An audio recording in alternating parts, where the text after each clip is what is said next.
క్రీస్తునందు ప్రియ దేవుని పిల్లలారా, చేయవచ్చినటువంటి వినుచున్న అందరికీ ప్రభునామములో ఉదయపూర్వక వందనాలు. గ్రంథం నుండిగా కొరింథీయులకు రాసినటువంటి మొదటి పత్రిక అపోస్తలుడైన పౌలు గారు 15వ అధ్యాయం 19వ వచనము తీసినట్లయితే గమనించగలరు. 15వ అధ్యాయం 19వ వచనము, ఈ జీవిత కాలం మట్టుకే మనము క్రీస్తునందు నిరీక్షించు వారమైన ఎడల మనుషుల అందరికంటే దౌర్భాగ్యులమై ఉందము. మన యొక్క జీవితం అంట ప్రియులారా, ఈ యొక్క వాక్యాన్ని బట్టి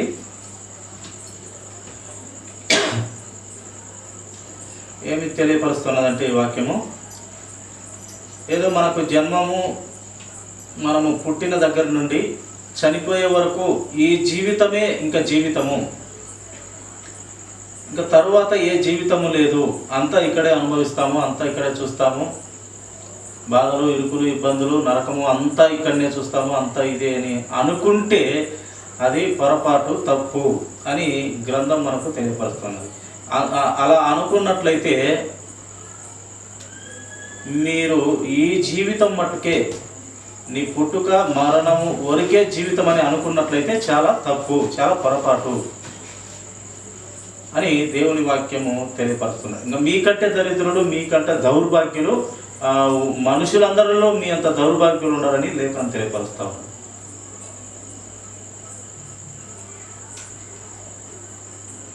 కనుక అదే విశ్వాసము మనకు తెలియపరుస్తూ ఉన్నది ఈ యొక్క వాక్యంలో. ఇలా మనము తల్లి గర్భం నుండి పుడతాము, మళ్ళీ తర్వాత మరణం అవుతాము. ఇది అందరికీ తెలిసినటువంటి విషయమే, జరుగుతున్నటువంటి విషయమే. ఏదో ఒక సమయము మనము వెళ్ళిపోవాల్సిన వారం, పుట్టిన తర్వాత మళ్ళీ వెళ్ళిపోవాల్సిన వారమే. ఆ వెళ్ళిపోయేంత వరకే ఈ జీవితము అని అనుకుంటే తప్పు అని బైబిల్ గ్రంథం మనకు తెలియపరుస్తుంది. అది కూడా క్రీస్తునందు ఈ జీవితం మట్టుకే.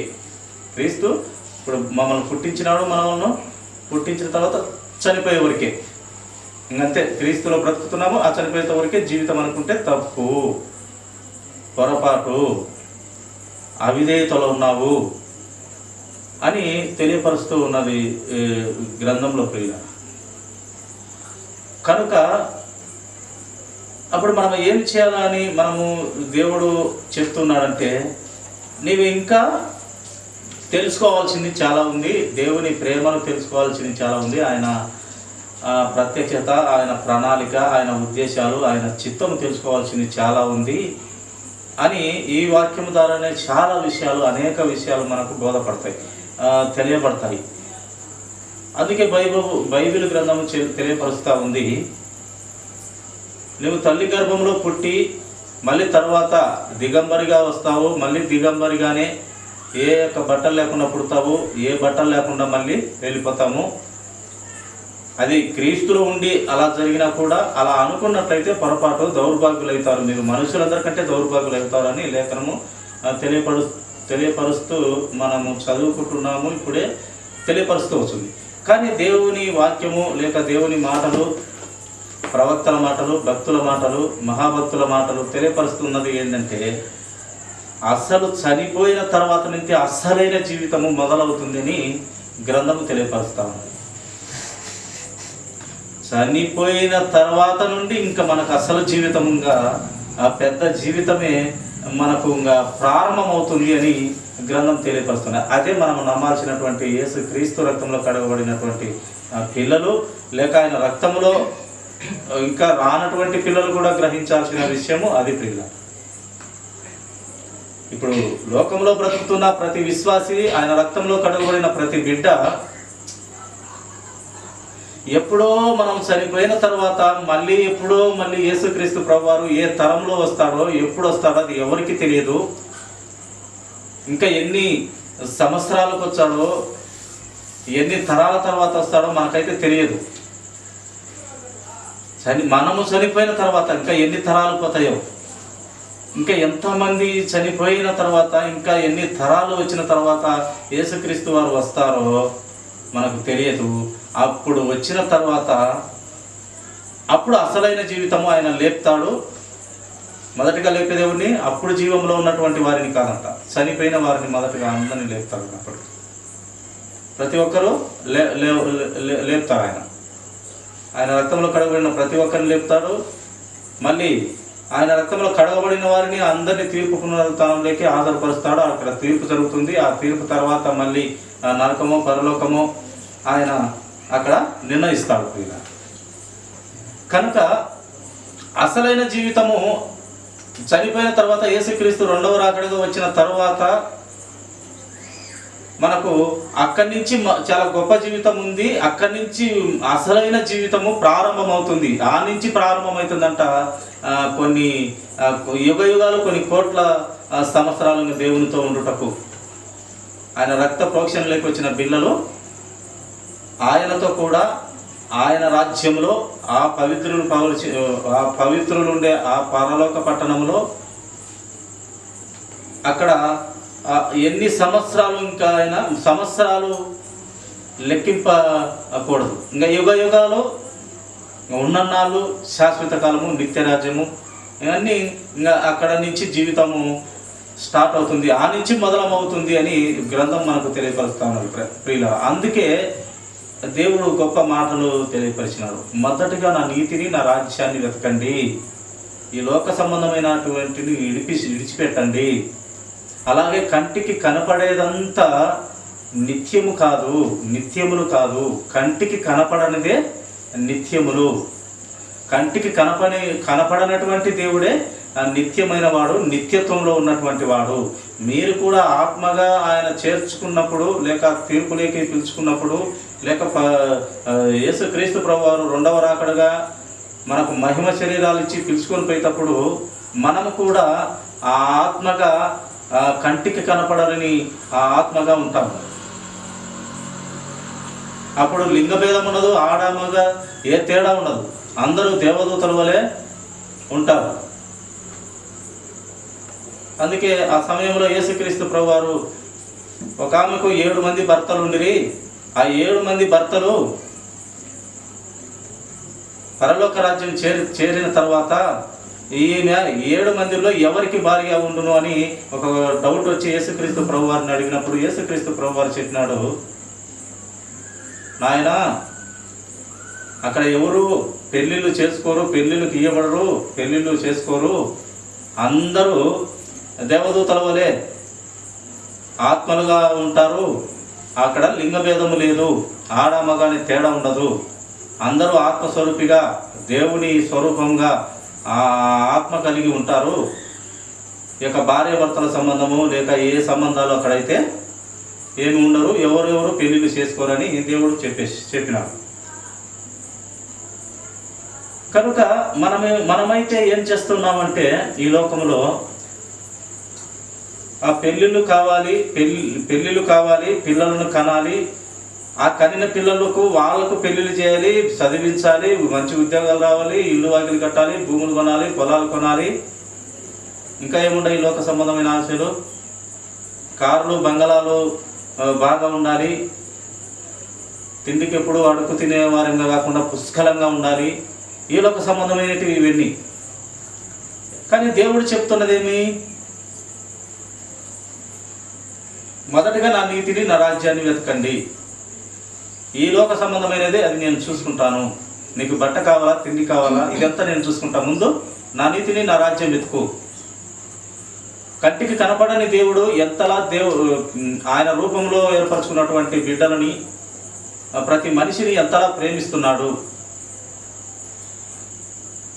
ఆ ప్రేమ ఎంత గొప్పది తెలుసుకో. ఆయన నీతి కార్యాలు ఎంత గొప్పవి, ఎంత దొడ్డవి, ఎంత బలమైనటివి, ఎంత శక్తి కలిగినటివి.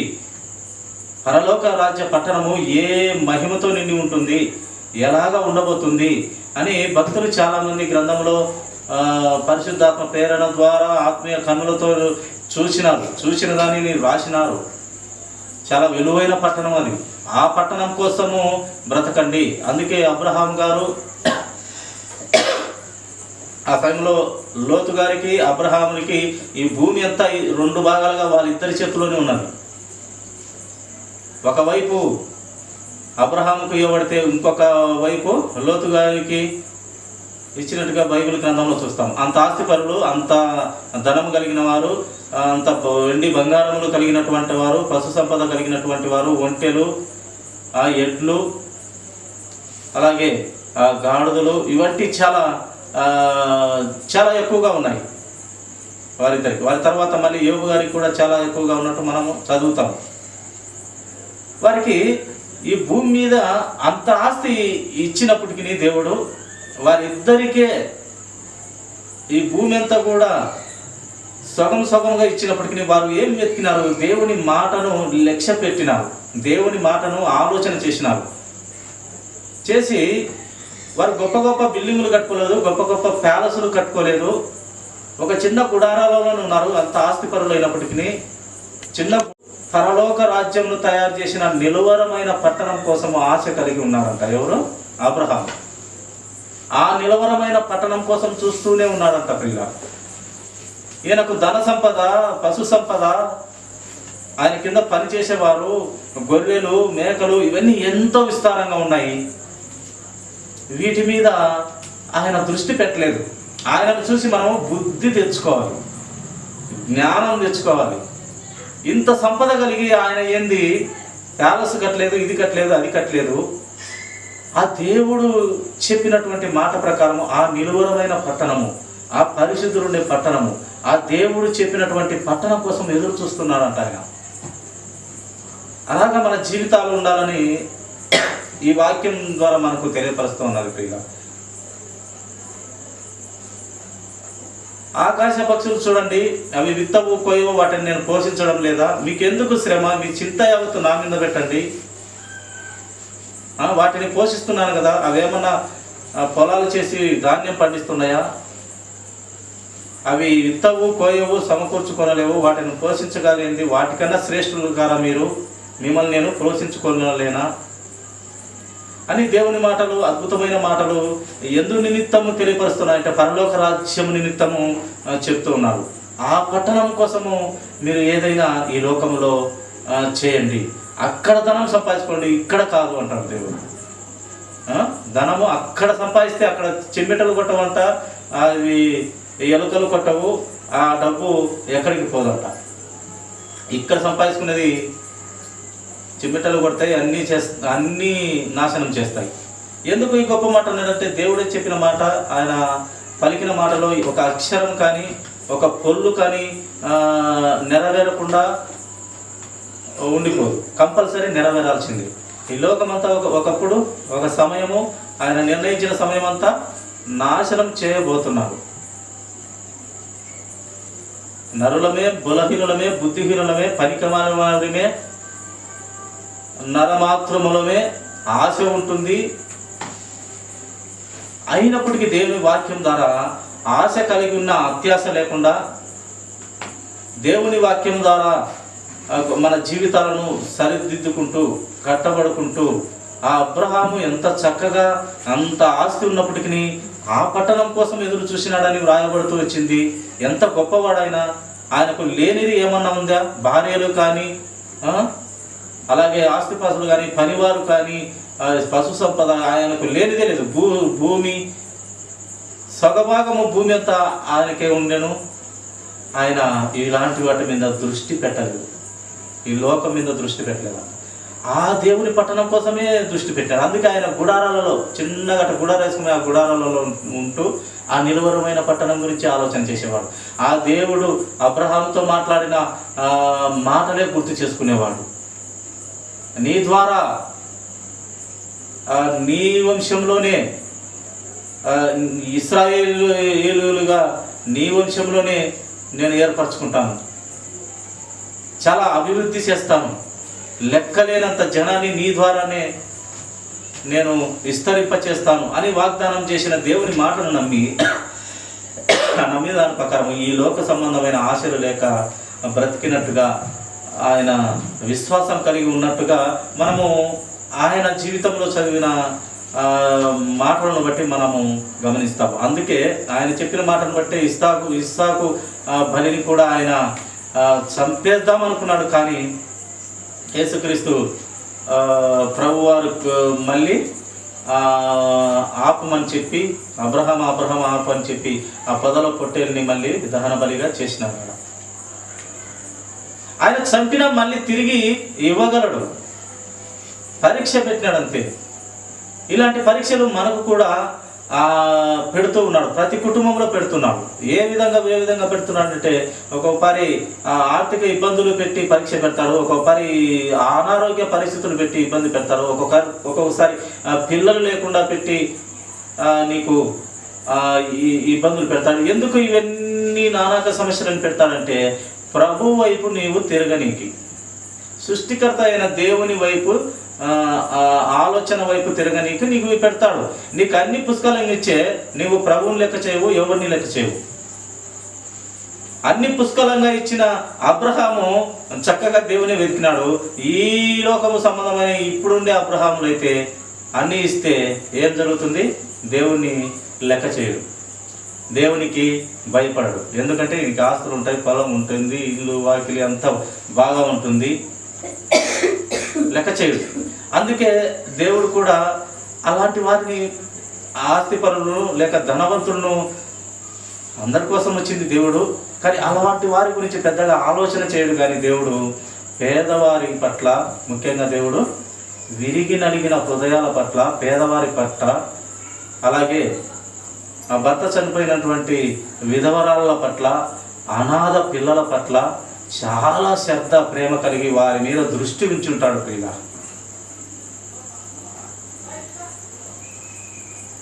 కనుక ఆ కృప కలిగిన దేవుడు ఈ జీవితం మట్టుకే నీ జీవితం కాదు నాయన, చనిపోయిన తర్వాత చాలా జీవితం ఉంది, గుర్తించుకో మిత్రమా, నా పిల్లలారా, నా స్నేహితులారా, నా కుమార్తెలారా, నా యొక్క కుమారులారా, చనిపోయిన తర్వాత చాలా గొప్ప జీవితం ఉంది. ఇది అని మీరు మురిచిపోవకండి. ఈ 70-80 సంవత్సరాలు కాదు, అలాంటి సంవత్సరాలు, మితి లేని సంవత్సరాలు మీకు నా వద్ద ఉంది. అది ఎక్కడో కాదు, పరలోక రాజ్యంలో. ఆ పరలోక రాజ్యం సంపాదించుకోవాలంటే ఈ లోకంలో నీ బ్రతుకు పవిత్రంగా ఉండాలి. అక్కడ ఎందుకు నువ్వు పవిత్రంగా, ఇక్కడ పవిత్రంగా ఉండాలంటే అక్కడ ఉండేదందరూ పవిత్రులు, పరిశుద్ధులు, నిష్కల్మషులు, ఏ తప్పు చేయనటువంటి వారు అక్కడ ఉంటారు. చేసిన ప్రభు రక్తంతో కడుగబడి పరిశుద్ధ వారి బట్టలను తెలుపు చేసుకొని వారి పాపాలను యేసు రక్తం ద్వారా కడుక్కొని అక్కడ ఉంటారు. అక్కడ నీవు ఉండాలంటే ఇక్కడ నీవు యేసుక్రీస్తు వారి వాక్యం అనే సబ్బుతో బాగా ఉతుక్కోవాలి. యేసుక్రీస్తు వారి వాక్యము సాకలి వాని సబ్బుతో పోల్చినాడు. ఆ సాకలి వాని సబ్బు పడితే ఎంత మురికి బట్ట అయినా తెలుపైపోతుందంట. వాడు ఒక రాగం తీసి బాగా చక్కగా బాది ఆ యొక్క సబ్బు పెట్టి ఉతికితే మంచి తెల్లగా వస్త్రాలు చక్కగా చేసి మళ్ళీ తెచ్చిస్తాడు. అలాగే యేసుక్రీస్తు వారి వాక్యం అనే ఆ యొక్క ఖడ్గము మన హృదయంలో పడితే మన శరీరంలో ఉండే మలినము, ఆ చెత్త అంతా కూడా వెళ్ళిపోతుంది. ఈ అపవాది విషయాలన్నీ దూరం అవుతాయి ప్రియ. అప్పుడు ప్రభువుకు దగ్గరవుతాం, వెలుగు సంబంధంలో అవుతాం. దేవుని వెలుగు, ఆ మహా వెలుగులో మనం కూడా ఒక చిన్న వెలుగుగా, ఒక చిన్న జ్యోతిగా ఉంటాము. ఆ చిన్న జ్యోతిగా మరి ఒక జ్యోతిని మనము వెలిగించే వారిగా ఉండాలి.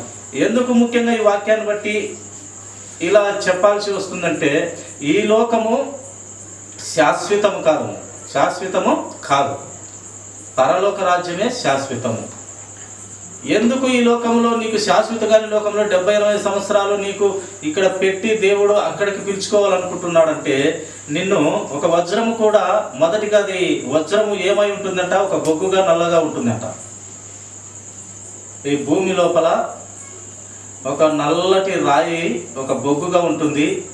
ఎన్నో సంవత్సరాలు అది ఆ యొక్క హీటు వల్ల అది బాగా నలగొట్టబడుతుంది, అనగా ఆ శ్రమ పడుతుంది, ఆ వేడిమిని తట్టుకొని ఆ వేడిమిలో తట్టుకొని ఆ శ్రమలన్నింటినీ తట్టుకొని ఆ నల్లటి రాయే, ఆ యొక్క బొగ్గైనటువంటి రాయే వజ్రంగా మారుతుంది. యేసుక్రీస్తు ప్రభువారు కూడా నా జీవితాలను మనిషిగా మనల్ని పుట్టించి, ఆ యొక్క నల్లటి రాయిగా మనల్ని పుట్టించి వజ్రంలాగా తయారు చేయాలి. ఒకరు ఏలెత్తి నీ వైపుకు చూపి నీవు తప్పుడోడివి, లేక నువ్వు తప్పుడు దానివి, నువ్వు పనికి మాలినవాడవు, నువ్వు పనికి మాలిన దానవు అని వేలెత్తి నీ మీద చూపకుండా ఉండేదానికి ఆయన ప్రేమ కలిగిన దేవుడు, మహాకృప కలిగిన దేవుడు, ఎంతో లోకమును ప్రేమించిన దేవుడు ఆయన సొంత కుమారుణ్ణి కల్వరి శిలువలో ఆయన నలుగు కొట్టి అక్కడ మరణం చేసి ఆయన రక్తం ద్వారా ప్రతి ఒక్కరిని, ఆ నల్లటి రాయి అయిన బొగ్గులంటి మన జీవితాలని ఆ యేసుక్రీస్తు వారి రక్తం చేత వజ్రాలుగా మనల్ని అక్కడ ఇవ్వాలనుకుంటున్నాడు.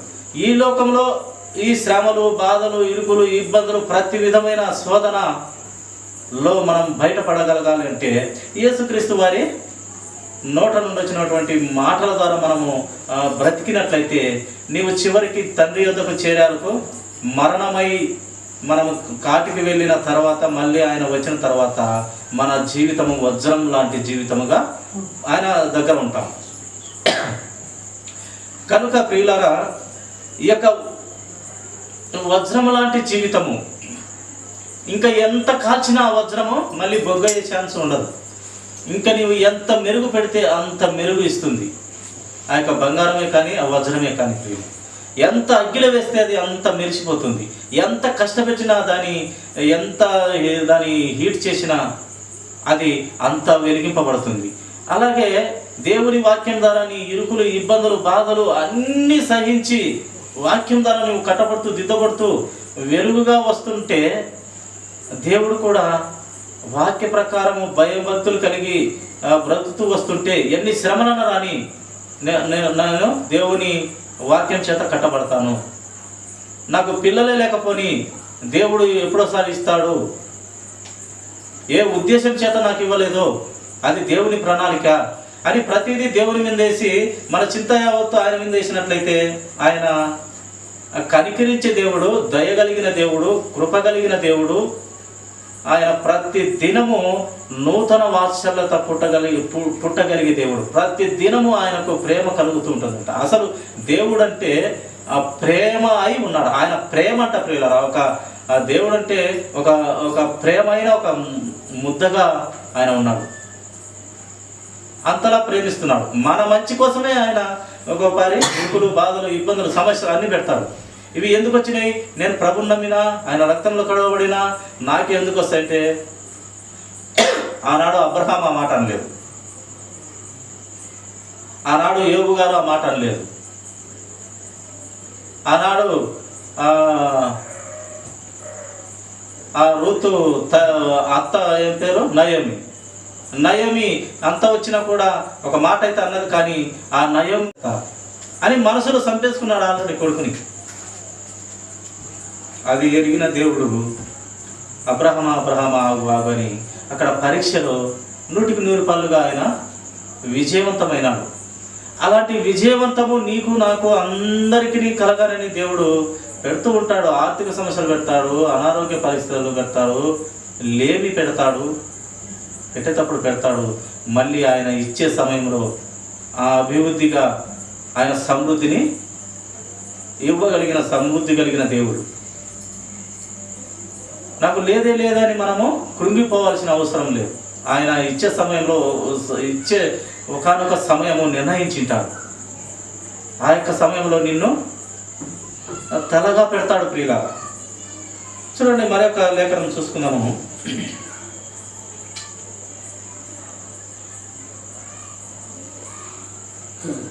యెషయా గ్రంథము 53వ అధ్యాయము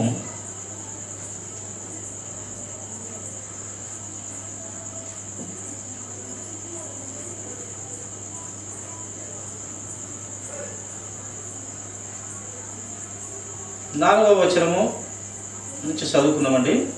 నిశ్చయముగా అతడు మన రోగములను భరించెను, మన వ్యసనములను వహించెను. ఆయనను మత్తబడిన వానిగాను, దేవుని వలన బాధింపబడిన వానిగాను, శ్రమనొందిన వానిగాను మనం అతడిని ఎంచితిమి. మన అతిక్రమములను బట్టి అతడు గాయపరచబడెను, మన దోషములను బట్టి నలుగుగొట్టబడెను, మన సమాధానార్థమైన శిక్ష అతని మీద పడెను, అతడు పొందిన దెబ్బల చేత మనకు స్వస్థత కలుగుతున్నది.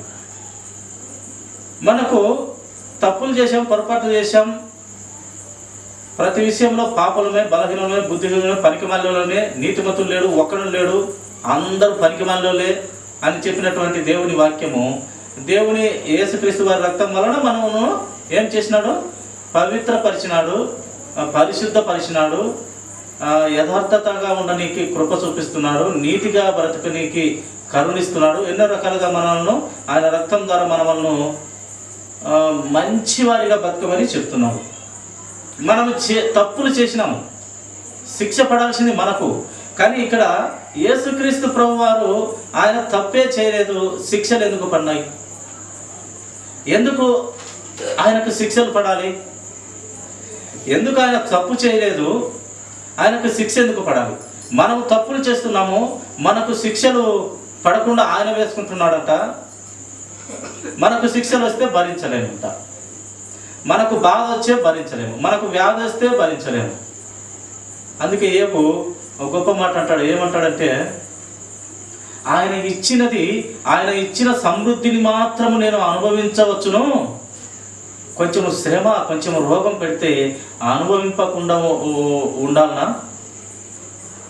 ఆయన మంచి చేసినప్పుడు మాత్రమే సంతోషించాలనా? కొంచెం శ్రమ పడితే ఓర్చుకునే తత్వము మనలో ఉండకూడదా అని తనను తాను ప్రశ్నించుకొని ఆయన గొప్ప మాదిరిగా మనకు నిలిచినాడు. ప్రియ, సంతోషము, బాధ అన్ని బాగున్నప్పుడు పొంగిపోవడం కాదు, ఇరుకులు, ఇబ్బందులు, బాధలు వచ్చినప్పుడు కూడా దేవుని వాక్యం ద్వారా కట్టబడుతూ దాన్ని ఓర్చుకుంటూ ఆ యొక్క శ్రమలను, ఇరుకులు, బాధలను తట్టుకునే శక్తిని పొందుకోవాలి. ప్రియ, మరి ఇక్కడ యేసుక్రీస్తు ప్రభువారు ఏ తప్పు చేయలేదు, నేరం చేయలేదు, ఏ రకమైన కంటి చూపుతైనా, నడవడికైనా, ఏ రకంగా ఆయన తప్పు చేయలేదు. మనము చేసిన వాటికి ఆయన శిక్ష పొందాడు.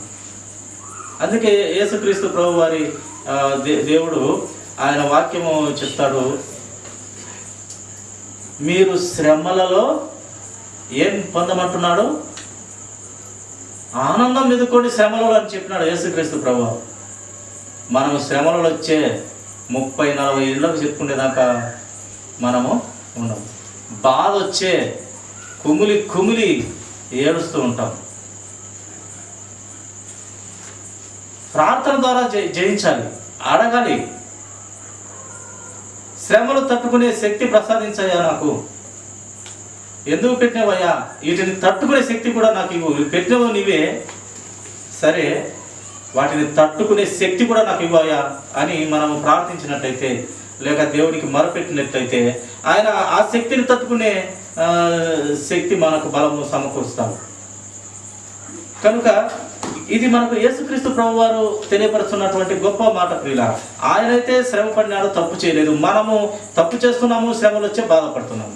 ఆయన తప్పు లేదు, శ్రమ పడుతున్నాడు, సంతోషిస్తున్నాడు. ఎందుకు ఆయన సంతోషం అంటే, నా రక్తం ద్వారానే కదయ్యా ప్రతి ఒక్క జనము నా తండ్రి యొద్దకు చేరడానికి అవకాశము, నా పవిత్ర రక్తం ద్వారానే కదయ్యా ప్రతి ఒక్కరు పరమ తండ్రి అయిన తండ్రి యొద్దకు, ఆ పవిత్రమైన స్థలానికి చేరేదానికి నా రక్తము కారుస్తేనే కదయ్యా మీరందరూ అక్కడికి వచ్చేదని ఆయన సంతోషపడినాడు.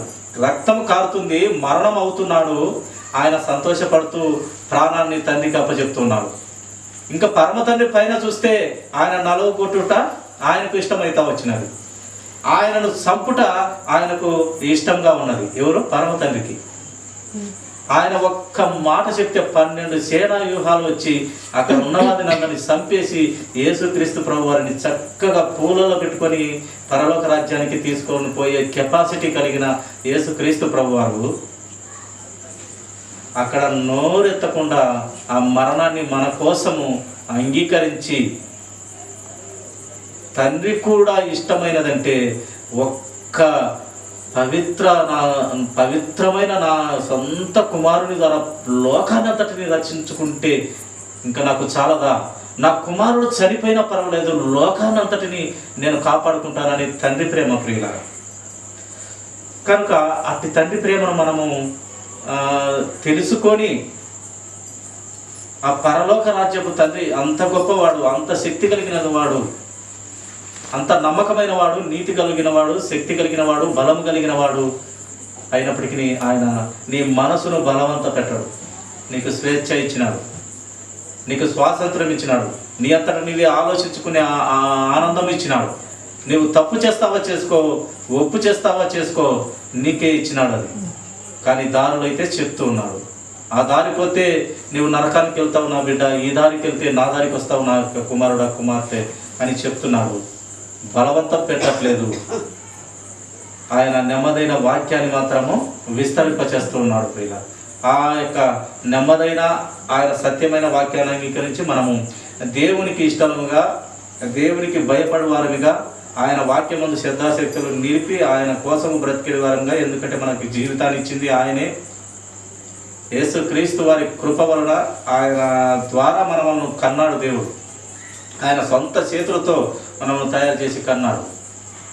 కనుక ఆ ఇచ్చినటువంటి జీవితానికి దేవునికి కృతజ్ఞతగా ఆయన రక్తంలో కడగబడి, ఆ పవిత్రమైన రక్తంతో కడగబడిన నీవు పవిత్రంగా దేవునికి నీ యొక్క హృదయము లేక నీ యొక్క ఆత్మను మనము చనిపోయే వరకు ఆ యొక్క ఆత్మను మళ్ళీ పాపంలోనికి పోనివ్వకుండా, ఒక పంది మళ్ళీ బురదలోకి వెళ్ళకుండా ఉన్నట్లుగా, ఒక కుక్క వాంతికి చేసిన దానిని మళ్ళీ తిరగకుండా మనం కూడా ఆ యొక్క మళ్ళీ రొచ్చులేకపోకుండా దేవుని పరలోక రాజ్యమైన ఆ పరమత నుండి ఆ యొక్క పరిశుద్ధ పట్టణంలోకి మనకు మెట్టుకు మెట్టు దేవుని వాక్యం ద్వారా మనము దీవించబడుతూ ఆశీర్వదించి ముందుకెళ్ళాలంటే ఆయన నోటి మాటలను మనము ధ్యానించిన ప్రకారం నడుచుకుంటే అంతకన్నా సంతోషం నాకున్నది. నా బిడ్డలు నీతిగా లేక సత్యములో బ్రతికితే అంతకన్నా నాకు సంతోషం లేదని దేవుని మాట చెప్తూ విన్నాడు. కనుక ఆ నీతిగా యథార్థంగా ఆ పవిత్రుని రక్తం ద్వారా కనబడిన మనము ఆయన నలుగొట్టుటకు ఇష్టమైన దేవుని ఆలోచన చొప్పున మనమును కాపాడుకుంటున్నాడు. కనుక మనమును కాపాడుకునే దానికోసమే ఆ పరిశుద్ధ పరలోక రాజ్యాన్ని తయారు చేసినటువంటి ఆ పరిశుద్ధ దేవుడు, ఆ పరమ తండ్రి కుమారుని చంపుకున్నాడు. లోకాన్ని రక్షించడం కోసం సొంత కుమారుని చంపుకున్నాడు. విలువైన కుమారుణ్ణి, పరిశుద్ధ రక్తమైనటువంటి కుమారుణ్ణి చంపుకొని ఆ రక్తం ద్వారా ప్రపంచాలలో ఉన్నటువంటి ప్రతి జనాభాని, ప్రతి మనిషిని రక్షించుకోవాలనుకున్నాడు. అది దేవుని ప్రేమ. ప్రియుల, ఆ ప్రేమను కనుగొని మనము ఇంకా గొప్పదైన ప్రేమను, ఆయనను వర్ణించలేని ప్రేమను మనము ప్రతిదినము భక్తుల జీవితాల ద్వారా లేక ప్రవక్తల ద్వారా లేక ఈ గ్రంథంలో అనేక మంది రాసినటువంటి ప్రవక్తలు, సాక్షాత్తు యేసుక్రీస్తు ప్రభువారే వచ్చి ప్రేమను మనకు చూపించి పంచిపోయినాడు.